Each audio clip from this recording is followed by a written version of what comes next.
আসন্ন জাতীয় নির্বাচনে প্রচারণার কৌশল চূড়ান্ত করেছে বিএনপি।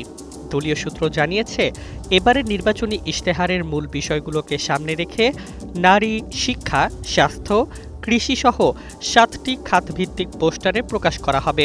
সোমবার রাতে ভারপ্রাপ্ত চেয়ারম্যান তারেক রহমানের সভাপতিত্বে অনুষ্ঠিত স্থায়ী কমিটির সভায় এসব পোস্টারের খসড়া অনুমোদন হয়। এর আগে বিশেষজ্ঞদের সঙ্গে দলের নেতাদের বৈঠকও অনুষ্ঠিত হয়েছে। বিএনপির নীতি নির্ধারকেরা জানিয়েছেন, ইশতেহার পুস্তক আকারে ছাপা হলেও সাধারণ মানুষের কাছে দ্রুত পৌঁছানোর জন্য মূল বিষয়গুলো পোস্টারের মাধ্যমে তুলে ধরা হবে।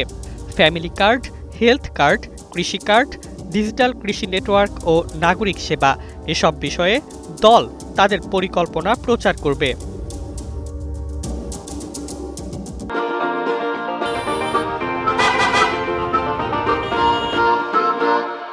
৩১ দফা, জুলাই সনদ ও সাম্প্রতিক রাজনৈতিক দিক নির্দেশনার সমন্বয়ে তৈরি হচ্ছে এবারের ইশতেহার। এর কেন্দ্রে থাকছে অবাধ নির্বাচন, নিরপেক্ষ সরকার ব্যবস্থা, বিচার বিভাগের স্বাধীনতা, প্রশাসনের বিকেন্দ্রীকরণ, দুর্নীতি বিরোধী কাঠামো শক্তিশালীকরণ এবং মানবাধিকার রক্ষার প্রতিশ্রুতি। রাষ্ট্রীয় প্রতিষ্ঠানগুলোর স্বাধীনতা ও স্বচ্ছতা নিশ্চিত করার পরিকল্পনাও অন্তর্ভুক্ত করা হয়েছে। ইশতেহারে বিভিন্ন শ্রেণী পেশার মানুষের জন্য আলাদা প্রতিশ্রুতি রাখা হয়েছে। আলেম ওলামাদের জন্য কওমি মাদ্রাসা উন্নয়ন, গবেষণা তহবিল ও ধর্মীয় স্বাধীনতার নিশ্চয়তা, সংখ্যালঘুদের জন্য সম্পত্তি দখল রোধে বিশেষ ট্রাইব্যুনাল, নিরাপত্তা সেল ও উৎসবে রাষ্ট্রীয় সহায়তার প্রতিশ্রুতি যুক্ত হচ্ছে।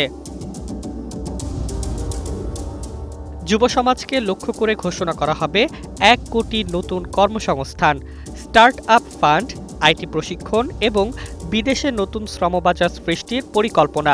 কৃষকদের জন্য কৃষি উপকরণের দাম কমানো, ন্যায্য মূল্য কৃষি ঋণ সহজকরণ ও ধান চাল ক্রয়ে স্বচ্ছ প্রক্রিয়া যুক্ত থাকবে।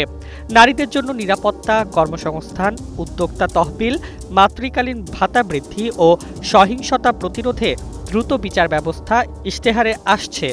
তফসিল ঘোষণার পরই আনুষ্ঠানিকভাবে ইশতেহার প্রকাশ করার পরিকল্পনা রয়েছে বিএনপির।